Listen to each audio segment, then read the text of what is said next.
As ações da Camil subiram mais de 11% depois que ela divulgou os resultados na última sexta-feira. Nesse vídeo eu vou te explicar tudo o que está acontecendo, também te falar por que eu não sou tão otimista com Camil e no final do vídeo eu te mostro outras empresas que eu julgo bem mais interessantes. Então se você gosta desse tipo de conteúdo, não esquece de se inscrever no canal para você não perder os nossos próximos vídeos e também deixa o like que ajuda bastante a gente a chegar a mais investidores. Então a Camil divulgou na sexta-feira os resultados do terceiro trimestre de 2023, ela tem um período de divulgação diferente. O terceiro trimestre para ela é setembro de 2023 até novembro de 2023, basicamente o final do ano a gente consegue ter dados aqui desses meses aí, com exceção a dezembro. E as ações subiram forte, como eu mostrei para vocês, né? Então, muito por conta do aumento de preços. Então, se você tem ido aí ao mercado nos últimos 2, 3 meses, vocês devem ter percebido que o preço do arroz, principalmente, subiu bastante. Isso beneficia a tese da Camil, já que um dos principais produtos dela é o arroz, mas ela também tem o açúcar, que também acabou subindo um pouquinho de preço,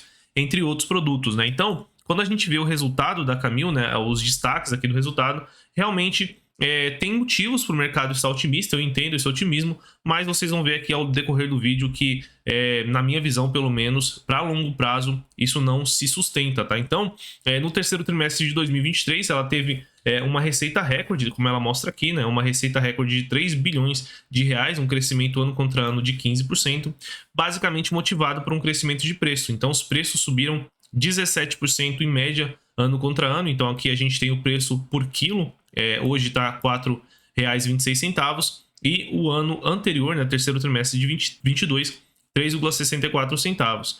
O volume cresceu apenas 3%, então é uma empresa que não está conseguindo crescer tanto volume, é uma empresa que ganha mais ali a receita, crescimento de receita através de repasse de preços, através da inflação, né? Inclusive o volume caiu frente ao segundo trimestre de 2023 e a gente consegue ver que a empresa está com volumes estagnados aqui em 360 mil toneladas mais ou menos, uma empresa que parece muito a M Dias, consegue crescer a receita através de repasse de preço, mas o volume segue estagnado, isso nunca é bom. Por que eu sigo aqui cético com a tese de Camil? Quando a gente olha aqui as receitas da Camil, vocês vão ver que ela conseguiu crescer bastante, justamente por esse mecanismo que eu falei para vocês, repasse de preços. Então, a gente teve uma inflação de alimentos muito alta aqui no Brasil nos últimos anos e ela conseguiu um incremento aqui de receita de cerca de 3 bilhões. Ela tinha uma receita de 7 bilhões ali em 2020 e agora tem uma receita de 10 bilhões e pouco agora nos últimos 12 meses. Qual que é o problema da Camil, né? A gente consegue ver aqui que os custos dela são totalmente atrelados à receita. Então, ela é uma empresa que basicamente, a Camil, ela basicamente compra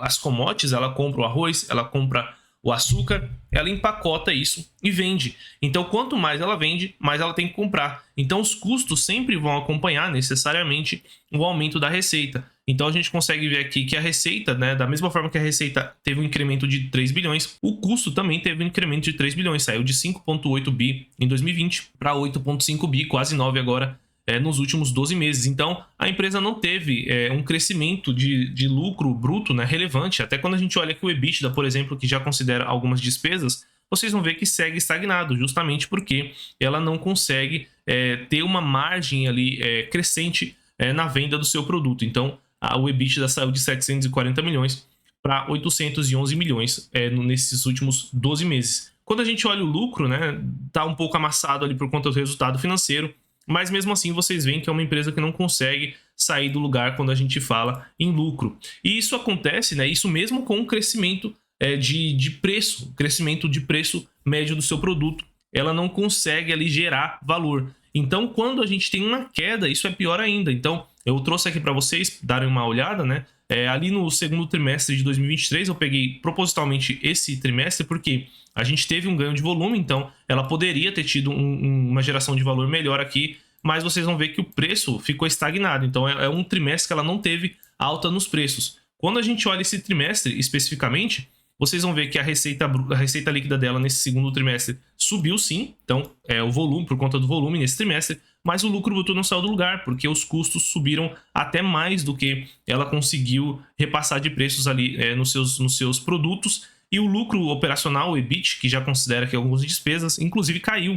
Então a Camil é uma empresa que vai ter ali que torcer para que os produtos dela sempre subam de preço num ritmo muito forte, e torcer ali que realmente não caia, né? É difícil aqui no Brasil a gente imaginar no longo prazo que os produtos de alimentos fiquem mais baratos, até pela inflação, mas pelo simples fato deles não subirem de um trimestre para o outro de uma forma relevante, ela já começa a ter queda aqui em lucro operacional, não consegue ter lucro bruto crescente. Então é uma empresa que realmente vai acompanhar ali o preço dos produtos que ela vende, né? Inclusive, quando a gente olha aqui a evolução do preço do arroz, esse gráfico aqui de 2020, fica bem claro esse efeito que eu quero mostrar para vocês. Então, o preço ali do arroz subiu bastante, aqui é a inflação acumulada nos 12 meses, então chegou a subir ali cerca de 17% em setembro de 2020 até de 2020, né? Quando a gente olha aqui a cotação da Camil, vocês vão ver que em 2020 a cotação subiu bastante ali mais para o fim do ano, perto de setembro, dezembro. E depois, quando o preço do arroz começou a arrefecer, começou a não subir no mesmo ritmo, inclusive teve deflação no preço do arroz, o preço do arroz ficou mais barato, as ações caíram e desde então não se recuperaram. Obviamente que a Camil vende outros produtos, ela tem biscoito, tem massa, tem café, tem açúcar, mas todos os produtos meio que subiram muito ali em 2020 e pararam de subir no mesmo ritmo em 2022. E como eles pararam de subir, a Camil ela não consegue mais gerar valor, justamente porque ela precisa necessariamente que os preços continuem subindo infinitamente para ela conseguir ganhar dinheiro. E como a gente viu aqui, nem assim ela consegue ganhar muito, né? O EBITDA quase não saiu do lugar, mesmo com essa alta absurda de preços que a gente teve de alimentos nos últimos 2, 3 anos, o EBITDA quase não se mexeu. Então é uma empresa que tem uma tese aí bem difícil de longo prazo, precisa de muito crescimento de preço e está com volumes estagnados ali desde 2020, inclusive com queda de volume. Então, para mim, tanto a Camil quanto a M Dias sofrem de problemas similares e não são boas teses dentro do setor de alimentos, mas a gente tem sim teses interessantes, que é o que eu quero conversar um pouco agora. A gente tem aqui tanto o GPA, Carrefour e o Açaí, empresas de mercado que podem ser sim uma tese interessante para quem quer se expor aí ao setor de alimentos. Inclusive, elas também saltaram ali até 11% na sessão dessa sexta-feira, porque se tem aumento de preços, isso deve impactar positivamente as empresas de mercado. A gente até tem aqui o Itaú falando que um dos top picks ali para ele do setor é o Carrefour, justamente porque ele acredita que o Carrefour vai se beneficiar de uma reversão de tendência deflacionária nos alimentos em 2023. O que o Itaú está dizendo? Os alimentos vão voltar a subir em 2024, já estão subindo, como a gente tem visto, do arroz principalmente, e isso beneficia os mercados, porque os mercados vendem. Quanto mais caro os produtos eles vendem, mais eles têm receita, mais eles conseguem diluir as despesas dos funcionários, dos caixas, dos atendentes, etc., dos gerentes de loja, e eles conseguem ganhar mais se os preços sobem. Mas por que eu prefiro as teses de atacarejo e de hipermercado?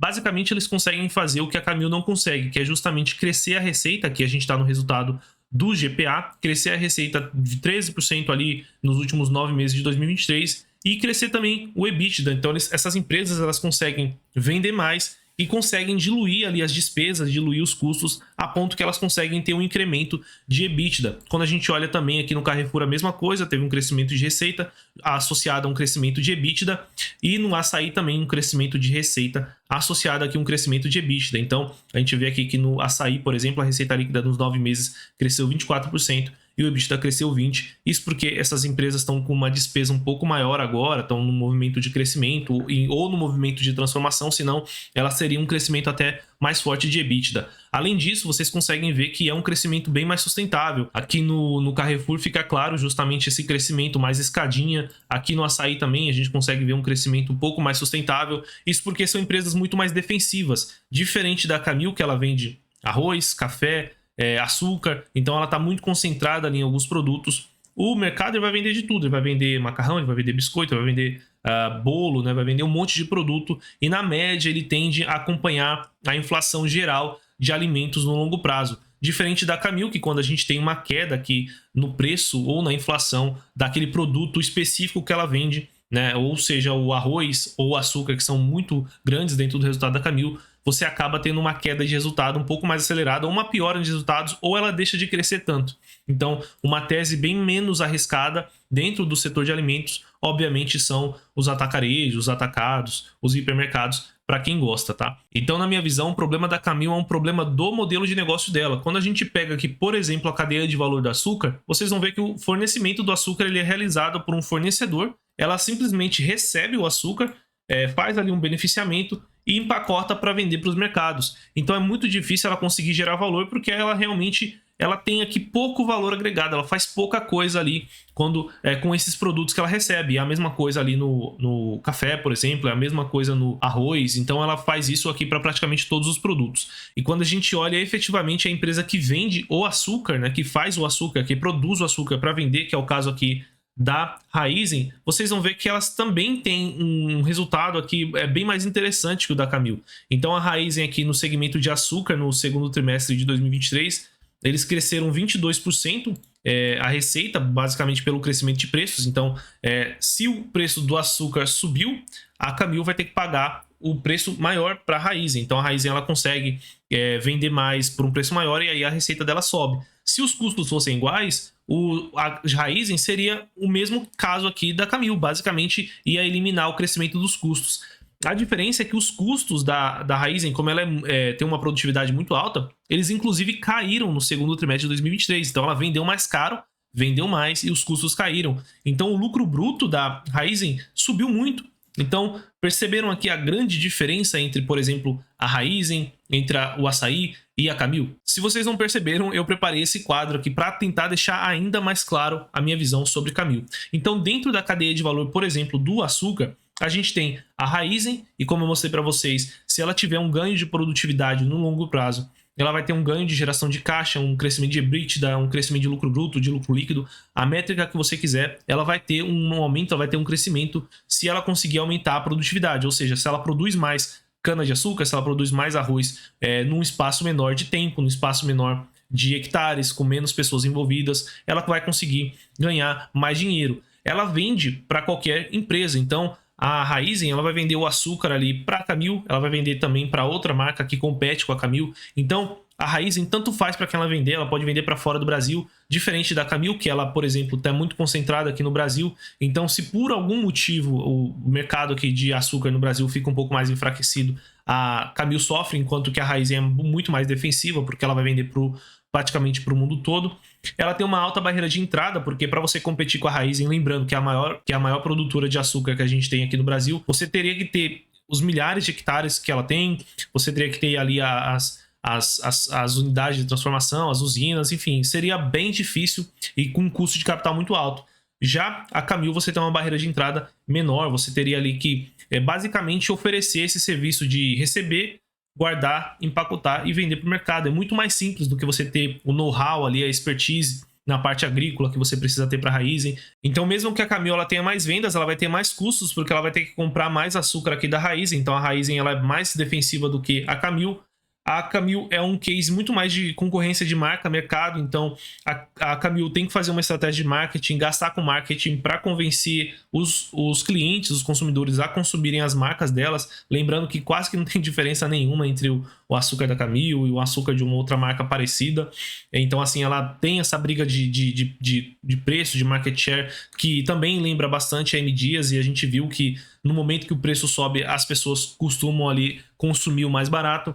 Ela também precisa crescer com aquisição, então ela tem feito aí aquisições nos últimos anos, nos últimos trimestres, porque ela não consegue aumentar, por exemplo, empacotar mais açúcar do que aquela usina, o limite máximo daquela usina. Então ela teria que comprar uma outra usina para beneficiar, empacotar mais açúcar. Diferente aqui da Raízen, que ela consegue ter um ganho de produtividade, além de um ganho de aumento de hectares, além de que é muito mais fácil a Raízen aumentar ali a quantidade, né, que ela consegue produzir, diferente da Camil, que ela tem que efetivamente comprar uma outra produção já pronta ou começar do zero uma fábrica, que é mais difícil ainda. Produto com baixa diferenciação, então, como a gente viu aqui no modelo de negócio dela, ela basicamente recebe, faz um pequeno beneficiamento, empacota e vende. Então é muito mais fácil de entrar no setor da Camil do que de entrar aqui no setor da Raízen. E quando a gente passa para a ponta final, que é a venda para o consumidor final, o açaí, ele tem mais vendas é igual a mais EBITDA, ou seja, ele consegue diluir as despesas. Então, diferente aqui da Camil, já é um negócio bem mais interessante. Ele é mais defensivo, não depende de produtos. Então, se as pessoas não estão comprando macarrão, elas vão comprar o arroz. Se não estão comprando arroz, vão comprar feijão. Então, é muito mais defensivo, não depende de marcas. Então, as marcas que vão disputar pelo espaço da prateleira do açaí, o açaí ele vai vender o Tio João, vai vender o Camil, vai vender o que for, o que as pessoas quiserem comprar. Então, assim, ele não depende de marcas.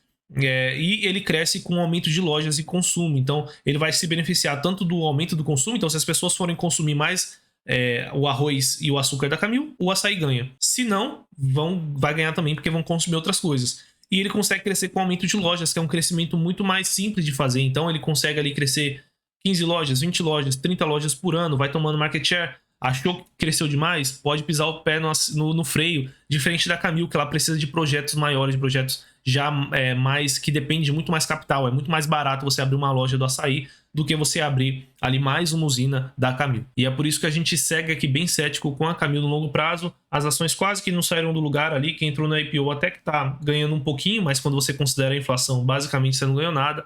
Então, a gente segue não gostando muito da Camil. Lembrando que o que eu falei aqui não é recomendação. Se você quiser saber as nossas recomendações, é só entrar nesse primeiro link aqui do nosso YouTube, que vocês vão direto para um site que explica tudo sobre os nossos produtos, as nossas carteiras aqui recomendadas. A gente tem atualmente 4 carteiras: Global, Dividendos, Alfa e Fundos Imobiliários, onde a gente efetivamente ali recomenda quais são as empresas que a gente gosta. Não necessariamente a Raizen, que eu utilizei aqui de exemplo, não necessariamente o açaí também, que eu utilizei aqui de exemplo, foi justamente para deixar o vídeo mais didático. Se você gostou do vídeo, não esquece de se inscrever no canal, deixar o like, bons investimentos e até o próximo vídeo.